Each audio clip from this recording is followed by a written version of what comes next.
आ जाओ, नींद से जागो, आ जाओ वापस, अपन पढ़ेंगे आज। हाँ सब लोग आ जाओ वापस। बाकी लोग कहाँ गए भाई? बाकी लोग भी वापस आ जाओ, आज अपन क्वेश्चन करेंगे। ठीक है, किरचॉफ करंट लॉ आपने पढ़ लिया था। क्या पढ़ लिया था? किरचॉफ करंट लॉ पढ़ लिया था। उसके आगे उस पर कुछ क्वेश्चंस करते हैं, फिर अपन आगे बढ़ते हैं ना। चलो भाई साहब, किरचॉफ करंट लॉ के आगे काम करते हैं कुछ कुछ।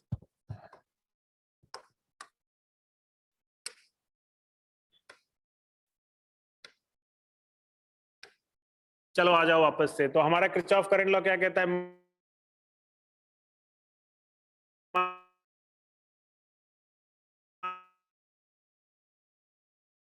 सर्किट में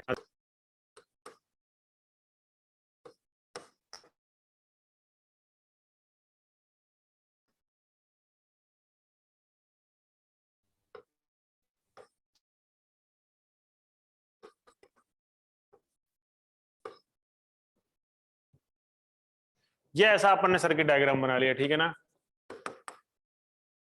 अब हमने इसको 10 वोल्ट ले लिया, ये 2 ओम, 5 ओम, 5 वोल्ट, 3 ओम, 2 वोल्ट और 3 ओम, ऐसा अपन ने ले लिया। मैंने पूछा कि आपको सारी ब्रांच में क्या निकालना है? करंट निकालना है। सर वीडियो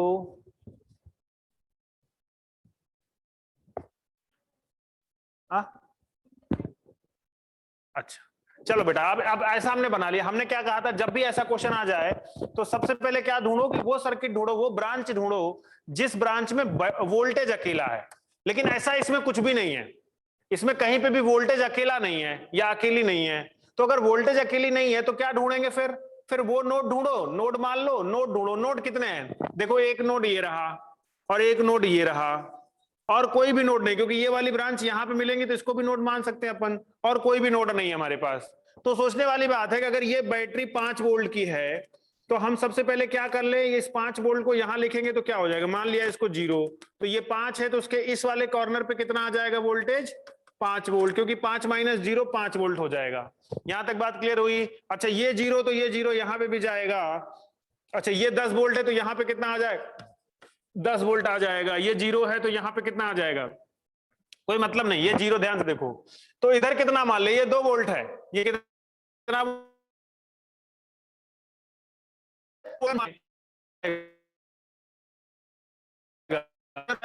इधर ही नहीं है ना,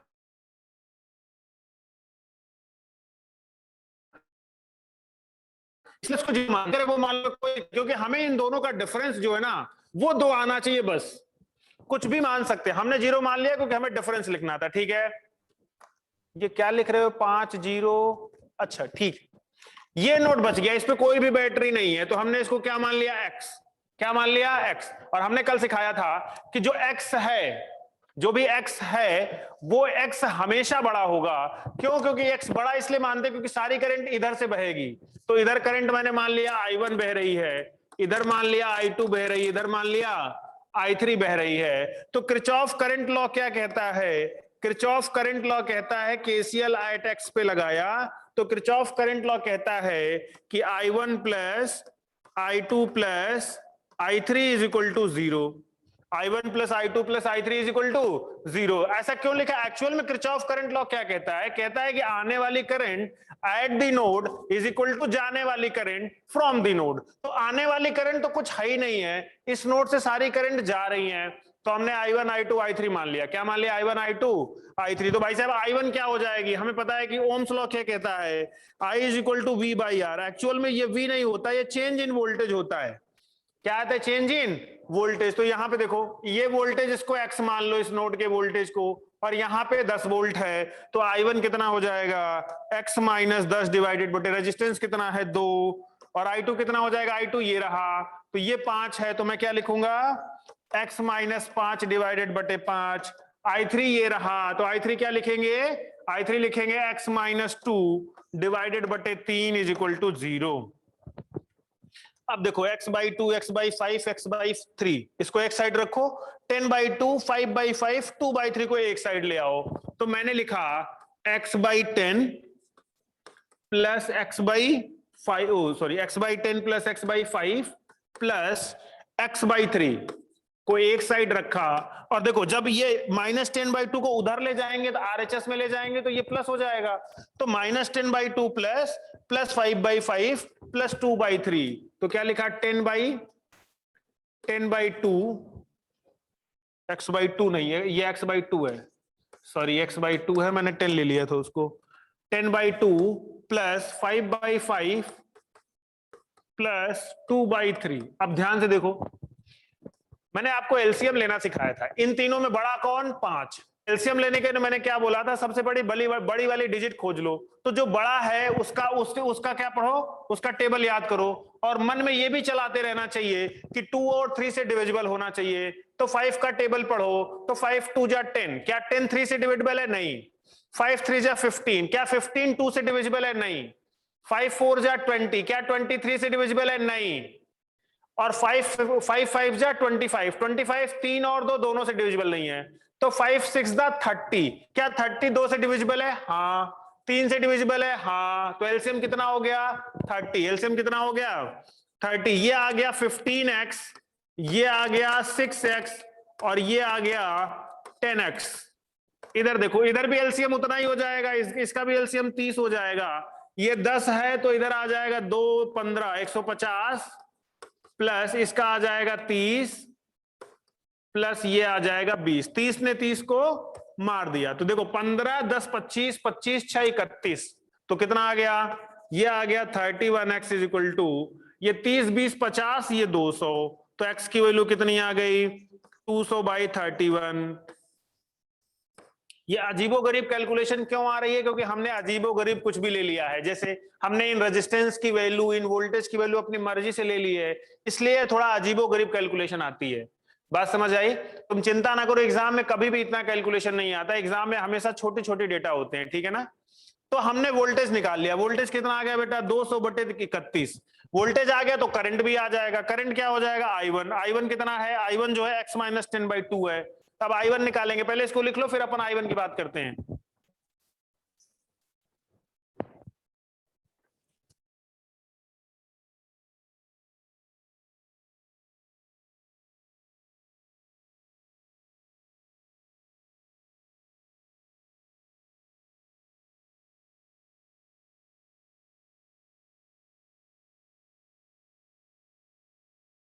चलो भाई साहब आगे बढ़े, चलो अब I1 निकालते हैं, याद रखना x की वैल्यू कितनी है 200/31, तो I1 कितना आ जाएगा, देखो हम आगे बढ़ा रहे पेज, तो I1 इज इक्वल टू कितना है, I1 की जो वैल्यू है x-10/2, और I1 आ जाएगा हमारा कितना, x की वैल्यू कितनी आई 200/31 -10/2, अब इसको सॉल्व करेंगे तो 200 माइनस 310/31 इंटू 2, ये आ गया हमारा I1, तो I1 की वैल्यू कितनी आ जाएगी, देखो ये कितना हो जाएगा, 310 में से 200 घटाओगे तो आ जाएगा 110, कितना आ जाएगा 110 माइनस साइन के साथ, और नीचे कितना हो जाएगा, ये 2 ये 62, ये देखो -110/62 एम्पियर, ये I1 करंट आ गई। इसका मतलब क्या हुआ, अगर हम पीछे सर्किट को देखें तो I1 आपने ऐसे माना था और आंसर में आया नेगेटिव, इसका मतलब I1 ऐसे होगा, होगा कि नहीं होगा, क्या बात समझ आई, अरे हाँ ना बोलो, I1 कैसे बहेगा, ऐसे बहेगा, क्योंकि हमारा आंसर माइनस आया इसलिए हमने उसको माना।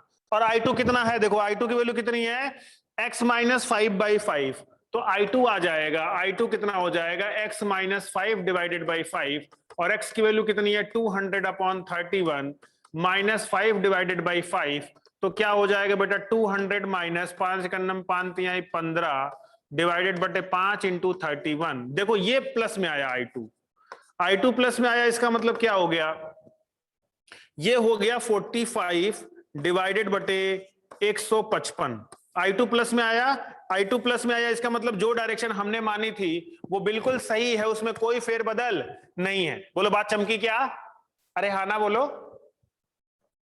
अरे मुंडी तो हिलाओ, हाँ बहुत बढ़िया। अब I3 आती है, हम I3 भी निकाल लेते हैं, हमें कोई तकलीफ नहीं है I1 I2 I3 निकालने में, तो I3 कितना हो जाएगा बेटा, I3 देखो क्या हो जाएगा, I3 कितना है x-2/3, तो I3 कितना है x-2/3, तो x की वैल्यू कितना है 200/31 -2/3, तो ये हो जाएगा 200 - 62 डिवाइडेड बटे 3 इंटू 31, और ये हो जाएगा 1 38 है ना, 138 डिवाइडेड बटे 93, ये आ जाएगा I3। देखो I3 भी पॉजिटिव आया, इसका मतलब I3 और I2 की डायरेक्शन जो हमने मानी थी वो बिल्कुल सही है, और I1 की डायरेक्शन जो मानी थी उसके उल्टा है। बोलो बात समझ आई क्या? हमने सारी करंट निकाल ली। बोलो क्लियर? चमका यहां तक? बढ़िया से? चलो बहुत बढ़िया। अब आगे बढ़ते हैं, इसको लिख लो फटाफट, फिर अपन आगे बढ़ते हैं।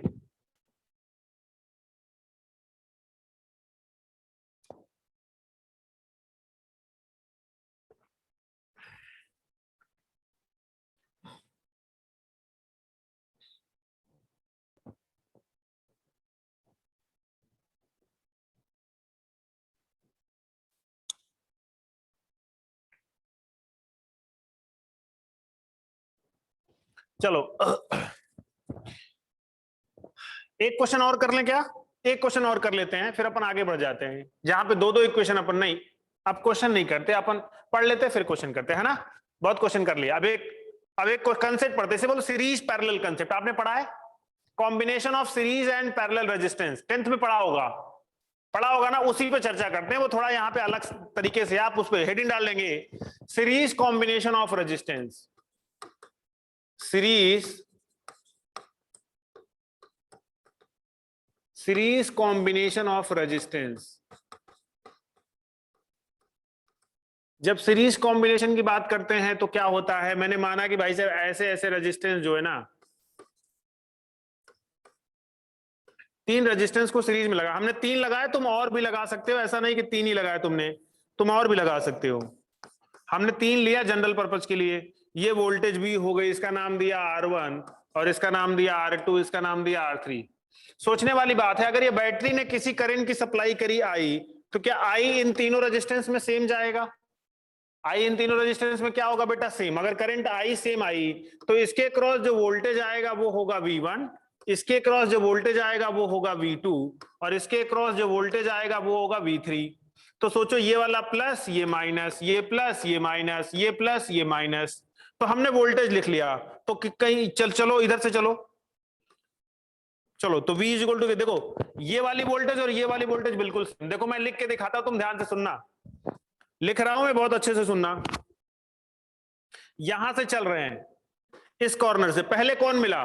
पहले मिला V1, प्लस से माइनस हुआ तो मैंने क्या लिखा? Minus V1। फिर मिला प्लस माइनस V2 तो माइनस V2। फिर मिला प्लस से माइनस तो मैंने लिखा माइनस V3। फिर इधर आए ये माइनस और ये प्लस, तो क्या मिला? Plus V। खत्म हो गया ना, इज इक्वल टू 0। बोलो सही, यही सीखा अपन ने, यही सीखा है ना? तो जब यही सीखा है तो V इज इक्वल टू कितना हो गया?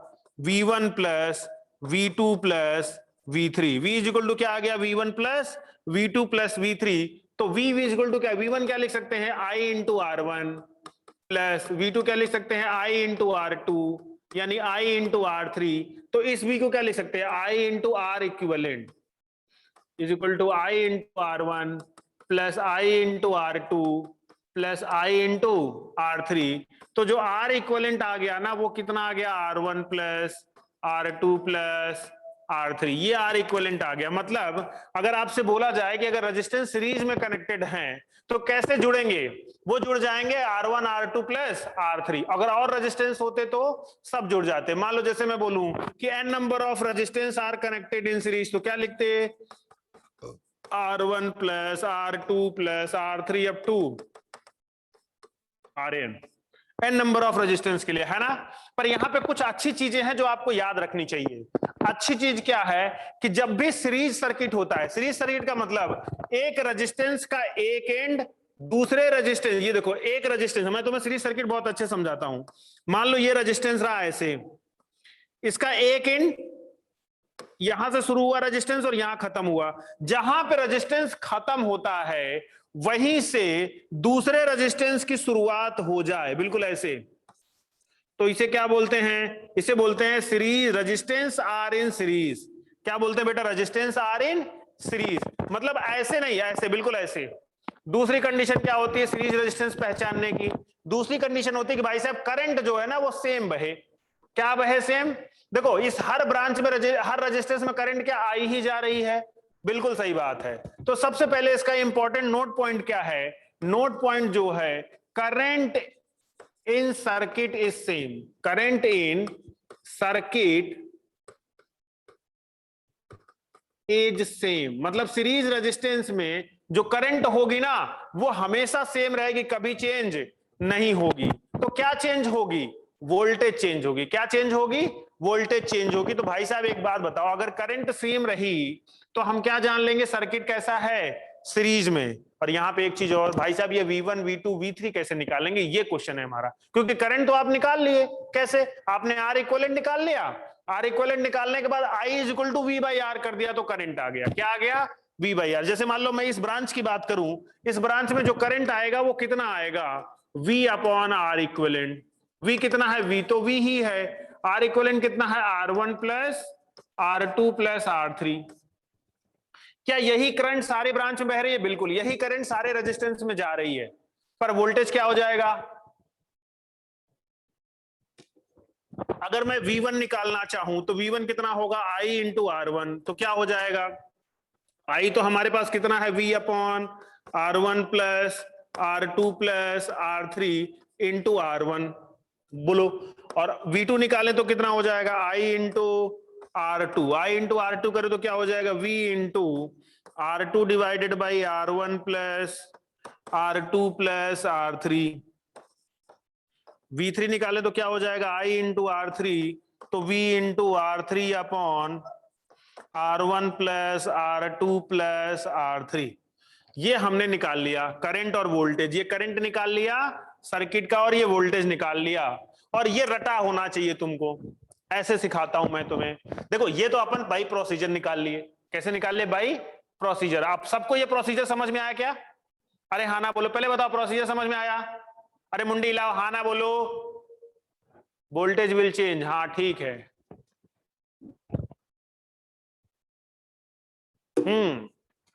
आप इसको लिख लो। आप इसको दूसरे तरीके से भी लिख सकते हो। मैं बिना आई वाई निकाले अगर वोल्टेज निकालता तो भी आप लिख लेते। देखो इस वोल्टेज में कोई आई का रोल नहीं है। अगर हमने V1 निकाला तो उसमें करंट का कोई रोल नहीं है। इसको आप डायरेक्ट भी लिख सकते हो, मैं सिखाता हूं, उसे शॉर्टकट मेथड बोलते हैं। वो बड़े एग्जांपल्स में रिक्वायर, मतलब क्वेश्चन जब करोगे ना तो वहां पे आई की रिक्वायरमेंट ही नहीं, तो हम आई में क्यों निकालेंगे? पहली बात। दूसरी बात, जिस चीज की हमें जरूरत नहीं है ना उस चीज में कभी भी कैलकुलेशन नहीं करते, वो हमें सिर्फ परेशान करता है कैलकुलेशन। अगर मैं इस प्रोसीजर से चलूंगा तो पहले मैं आई निकालूंगा तब जाके V1 V2 V3 निकाल पाऊंगा। लेकिन मैं ऐसा नहीं चाहता। मैं क्या चाहता हूं? मैं चाहता हूं कि V1 V2 V3 डायरेक्ट निकालो बिना करंट कैलकुलेट किए हुए। बात समझ आई क्या? क्वेश्चन समझ आया मेरा? मैं क्या चाहता हूं? मैं चाहता हूं बिना करंट की कैलकुलेशन किए हुए हमें V1 V2 V3 चाहिए। V1 V2 V3 चाहिए। कैसे निकालेंगे? सुने, इसको बोलते हैं शॉर्टकट मेथड। अब तुमने 10th में मैथमेटिक्स में पढ़ा है, तुम्हें V1 V2 V3 निकालना है तो तुम डायरेक्ट लिख लो V1 ratio V2 ratio V3। लिख लिया? ठीक है ना? अब इधर क्या लिख लो? R1 ratio R2 ratio R3। ऐसे लिख ले। ये शॉर्टकट मेथड है सिर्फ ये निकालने के लिए, बिना करंट को निकाले अपन V1 निकालना चाहते हैं। क्या निकालना चाहते हैं? V1 निकालना चाहते हैं। तो भाई साहब V1 कितना हो जाएगा? टोटल वोल्टेज कितनी होगी? वो इन तीनों के सम के बराबर होती है।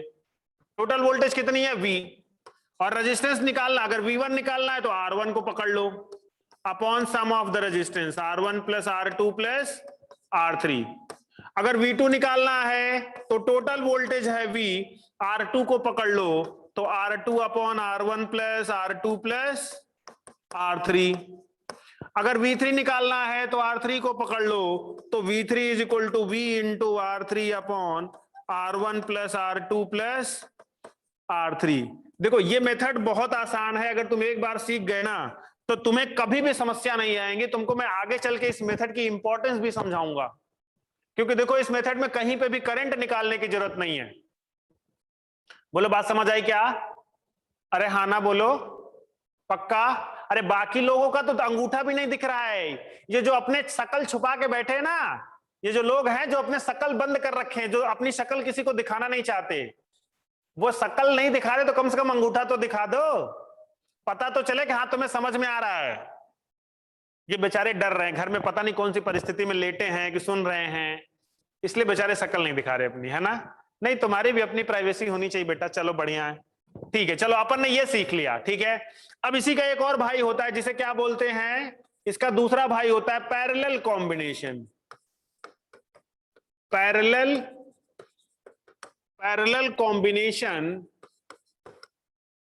Of resistance. देखो बेटा, पैरेलल कॉम्बिनेशन में क्या होता है, सुने मेरी बात ध्यान से। अब रेजिस्टेंस ऐसे कनेक्टेड होंगे। पैरेलल कॉम्बिनेशन का मतलब होता है स्टार्टिंग पॉइंट और एंडिंग पॉइंट दोनों एक ही रेजिस्टेंस से कनेक्टेड हो, मतलब स्टार्टिंग वाला स्टार्टिंग से कनेक्ट हो और एंडिंग वाला एंडिंग से कनेक्ट हो, इसे बोलते हैं पैरेलल कॉम्बिनेशन। हमने लगा दिया, हमने नाम दे दिया भाई साहब, ये R1, ये R2, ये R3 और ये V। अब सोचो, हमने इसमें करंट दी I, तो यहां पे गई I1, यहां पे गई I2, यहां पे गई I3। क्यों? क्योंकि भाई साहब ये रेजिस्टेंस अलग होगा तो इसमें करंट अलग जाएगी, ये रेजिस्टेंस अलग है तो इसमें करंट अलग बहेगी, ये रेजिस्टेंस अलग है तो इसमें करंट अलग बहेगी। तुम्हें ये लग रहा होगा सर अभी जब आपने सीरीज पढ़ाया था तब तो बोला सेम करंट जाएगी, क्योंकि वो एक ही लाइन में कनेक्टेड थे, इसलिए उसमें क्या गई, करंट सेम गई। अब ये इस तरह कनेक्टेड है, कैसे कनेक्टेड है, इस तरह कनेक्टेड है। अगर मैं तुमको पीछे का थोड़ा समझाऊं तो थोड़ा सा देखो, ये वाली वोल्टेज जितनी इसमें वोल्टेज है, क्या वही वोल्टेज इसमें भी है? यहां पे क्या हो जाएगा, V1 plus V2 plus V3, तभी तो मैंने लिखा V is equal to V1 plus V2 plus V3। ऐसे बोला जाता है कि ये दोनों ब्रांच पैरेलल हैं, मतलब इसका एंड पॉइंट और इसका स्टार्टिंग पॉइंट इसके स्टार्टिंग पॉइंट से कनेक्टेड है, इसका एंडिंग पॉइंट इसके एंडिंग पॉइंट से कनेक्टेड है। ऐसे में ब्रांच क्या हो जाती है, पैरेलल हो जाती है। क्या हो जाती है, पैरेलल हो जाती है। तो बोला जाता है कि पैरेलल में वोल्टेज सेम होती है। क्या बोला जाता है, पैरेलल में वोल्टेज सेम होती है। आप इस चीज को यहां पे लिख लेंगे कि इन पैरेलल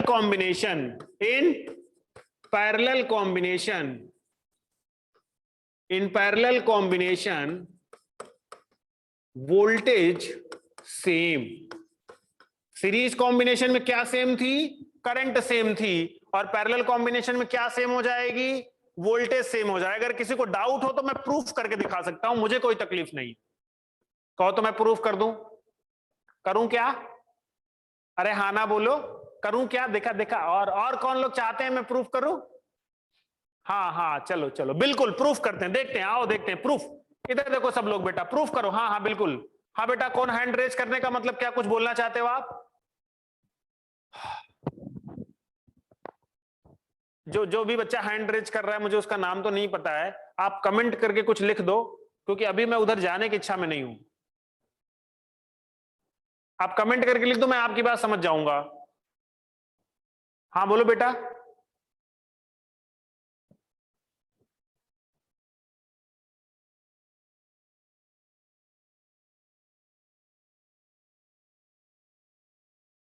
कोई रिस्पॉन्स ही नहीं है। चलो कोई नहीं, अपन प्रूफ करते हैं। हमने इसको क्या मान लिया, देखो हमने R1 को V1 मान लिया, इधर प्लस और इधर माइनस। इसको क्या मान लिया, V2, इधर प्लस और इधर, इसको क्या मान लिया, V3, इधर प्लस और इधर माइनस। अब ध्यान से सुनना मेरी बात को अच्छे से। निराली जी, आप कुछ कहना चाहती हैं क्या? आपने वो हाथ ऐसे कर रखे थे तो मुझे लगा शायद कुछ कहना चाहती हैं। हाँ चलो कोई बात नहीं, अगर नहीं कहना चाहते तो मेरी बात ध्यान से सुने। मैंने कहा इसको V1, इसको V2, इसको V3 मान लिया। अब मैं दूसरे कलर का इस्तेमाल कर रहा हूं। देखो यहां से चलना चालू करो, यहां से चलना स्टार्ट किया तो कुछ नहीं मिला, यहां पे कुछ है ही नहीं तो जीरो। यहां पहुंचे कुछ नहीं मिला, अरे यार तू क्यों आ जा रही, यहां पहुंचे कुछ नहीं मिला। फिर इस तरफ घूमे तो क्या मिला, प्लस से माइनस गए तो क्या मिला, माइनस V1। फिर यहां पहुंच गए, फिर घूमे तो कुछ नहीं मिला, फिर यहां पहुंच गए तो क्या मिला, माइनस से प्लस गए तो plus V is equal to 0। तो V1 इज इक्वल टू कितना आ गया, V। देख पहला प्रूफ हो गया, फर्स्ट प्रूफ हुआ कि नहीं हुआ? सेकंड में चलते हैं, फिर से यहीं से स्टार्ट किया। आप मेरे कलम को आराम से देखना। यहां से स्टार्ट किया, कुछ नहीं मिला, 0। यहां पहुंचे, कुछ नहीं मिला, 0। इधर घूमे तो किला प्लस से माइनस V2, तो क्या लिखा, माइनस V2। फिर इधर से इधर गए, कुछ नहीं मिला। फिर यहां से यहां आए, कुछ नहीं मिला। यहां पहुंचे तो क्या मिला, माइनस से प्लस गए तो plus V is equal to 0। तो भाई साहब V2 इज इक्वल टू भी क्या मिला, V। मिला कि नहीं मिला? अरे हाँ ना बोलो। फिर यहां से फिर चालू हुए, यहां पहुंचे, कुछ नहीं मिला। यहां गए तो प्लस से माइनस मिला V3, तो माइनस V3, यहां गए तो कुछ नहीं मिला, कुछ नहीं मिला, यहां पहुंचे तब भी कुछ नहीं मिला, फिर यहां पहुंचे तो क्या मिला, plus V is equal to 0, तो V3 is equal to V। बोलो चमका कि नहीं चमका? अरे हाँ ना बोलो। तो क्या सब में वोल्टेज VV आई कि नहीं आई? ये प्रूफ हो गया भाई साहब। चलो तुम्हारी तसल्ली हो गई।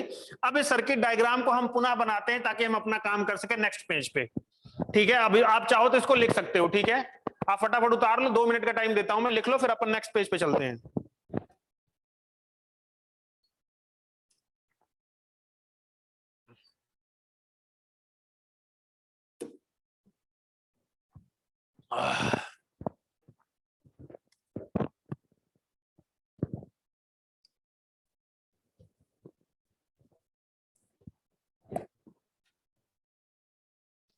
थोड़ा जूम करो भैया।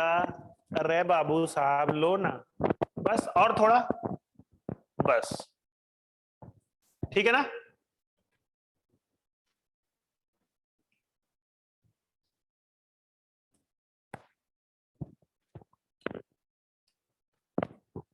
चलो अपन क्वेश्चन कर लेते हैं। अब इसका प्रूफ पढ़ लेते हैं। प्रूफ क्या कहता है? हमने रेजिस्टेंस मान लिया ये ऐसा, एक पैरेलल में 2 3, हमें पता चल गया कि भाई साहब पैरेलल में वोल्टेज सेम होती है। वोल्टेज क्या होती है? सेम होती है, पर करंट अलग अलग होती है। हमने इसको R1, इसको R2 और इसको R3, यहां पे करंट I3, यहां पे करंट I2, यहां पे करंट I1 और ऐसे करंट गई I। तो सोचने वाली बात है, ये I क्या हो जाएगी? यहाँ पे ये I जाएगी, यहाँ पे I1 हो जाएगी, यहाँ पे I2 जाएगी। तो हम क्या लिख सकते हैं? I is equal to I1 plus I2 plus I3 लिख सकते हैं क्या? देख कैसे कैसे लिख सकते हैं ये भी सिखाता हूं। इस सर्किट को ऐसे बनाओ और चाहे तो इस सर्किट को तुम ऐसा बनाओ, तुम्हें ज्यादा क्लैरिटी के साथ ये वाला सर्किट समझ में आ जाएगा। मैं तुम्हें सिखा देगा, 2 मिनट रुको बस।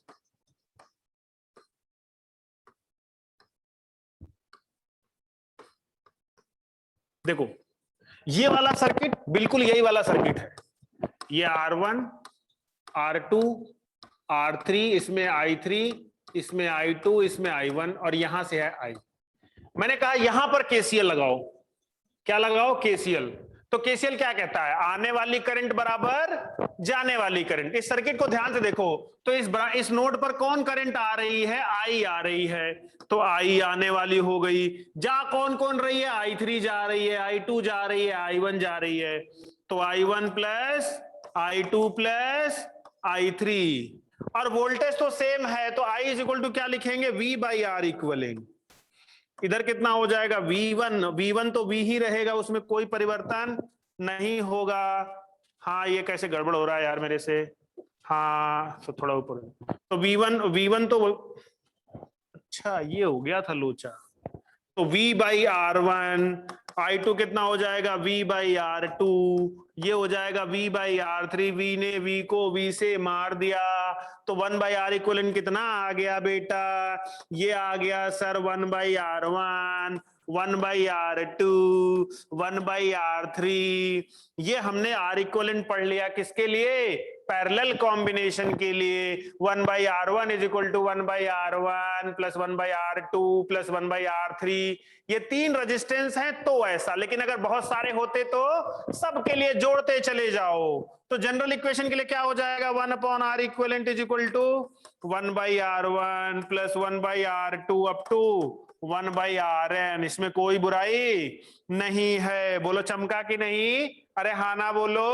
बहुत बढ़िया। अच्छा सर आपने ये तो सिखा दिया, तो I1 I2 निकालना भी तो सिखा दो। ये भी तो है ना, I1 I2 कैसे निकालेंगे अपन? अच्छा इसमें डिफरेंट क्या है? I1 I2 I3। Series circuit में डिफरेंस क्या था? V1 V2 V3। तो भाई साहब I1 I2 I3 निकालना सीख लेंगे। तो I1 कैसे निकालेंगे? I1 के लिए वोल्टेज तो सेम है, तो I1 के लिए V बाई R1 कर देंगे। V बाई क्या कर देंगे? R1 कर देंगे। अच्छा सर आपने बता तो बहुत सही दिया। तो सबसे पहले टोटल करंट निकालना पड़ेगा। क्या निकालना पड़ेगा? I1 निकालने के लिए क्या करेंगे? V by R1। सिंपल तरीका। पर V कितना है? V तो सबका सेम है, तो ऐसे तो I1 नहीं आएगा। ऐसे तो I1 नहीं आएगा। I1 क्या है, अगर तुम ध्यान से देखो I1 क्या है, टोटल करंट ये रही, इसमें एक हिस्सा आया I1, टोटल करंट का एक हिस्सा है I1, दूसरा हिस्सा है I2, तीसरा हिस्सा है I3। तो अब इंडिविजुअल निकालना है तो I1 क्या हो जाएगा, I minus I2 minus I3। बोलो बात समझ आई कि नहीं आई? इक्वेशन से मैथमेटिकली क्या कहते हैं हम, अगर हमें यहां से I1 निकालना है तो I minus I2 minus I3। भाई साहब ये निकालने में हमारे प्राण निकल जाएंगे पर ये निकाल नहीं पाएंगे, तो हमें शॉर्टकट आना चाहिए। शॉर्टकट के लिए अपन ने सिखाया है, अभी सिखाया थोड़ी देर पहले शॉर्टकट। देखो ये शॉर्टकट यहां बहुत आसानी से लिख दिया था मैंने, जो तुम्हें बहुत आसान लग रहा था, लेकिन यहां पे ऐसा नहीं है। यहां पे भी ऐसे लिखेंगे, यहां पे भी ऐसे लिखेंगे, यहां I1 I2 I3। तो हमने बोला कि भाई साहब लिख लो I1 ratio I2 ratio I3। यहां पे एक रेजिस्टेंस कैसा था, 1/R1 ratio 1/R2 ratio 1/R3। अरे था कि नहीं था? तो भाई साहब I1 कितना हो जाएगा, I1 हो जाएगा total current I into 1/R1 divided by 1/R1 plus 1/R2 plus 1/R3। और I2 कितना हो जाएगा, I into 1/R2 divided by 1/R1 plus 1/R2 plus 1/R3। तो I3 कितना हो जाएगा, बहुत बढ़िया, इसे तुम याद कर लो, 1/R3 divided by 1/R1 plus 1/R2 plus 1/R3। बोलो बात समझ आई क्या? ऐसे तुम याद रखो। लेकिन एक और रूल दिया, कुछ बुद्धिमान या बुद्धिजीवी लोगों ने एक शॉर्टकट और बनाया। उन्होंने बोला कि अगर दो रेजिस्टेंस पैरेलल में हो जाए, यहां पे कितने रेजिस्टेंस पैरेलल में थे बेटा, 3। अगर दो रेजिस्टेंस पैरेलल में हो जाएं तो क्या क्या होगा, देखो मैं तुम्हें सिखाता हूं। इसको बोलते हैं करंट डिवीजन रूल। क्या बोलते हैं? Current division rule. Current division, नाम से मत घबराना, नाम तो मैं इसलिए लिखा रहा हूं क्योंकि किताबों में तुम्हें लिखा हुआ मिलेगा, पर हम जो पढ़े हैं ना इसी का प्रारूप है वो। देखो कैसे उन्होंने बोला, भाई साहब अगर दो ही रेजिस्टेंस हो, ये करंट डिवीजन रूल सिर्फ दो रेजिस्टेंस के लिए बनाया गया। हमने कितने रेजिस्टेंस के लिए पढ़ा, 3 रेजिस्टेंस के लिए पढ़ा, ये I1 और ये I2, ये R2 और ये R1। बोला अगर ऐसा सर्किट है, इसमें अगर हमको I1 निकालना है तो I1 कितना होगा। इसने बोला कि जिसमें अगर I1 निकालना है तो टोटल करंट I इंटू उल्टा वाला resistance divided by sum of resistance. ऐसा किसने बोला, करंट डिवीजन रूल ने बोला। और फिर I2 निकालना हो तो उल्टा वाला resistance R1 divided by R1 plus R2।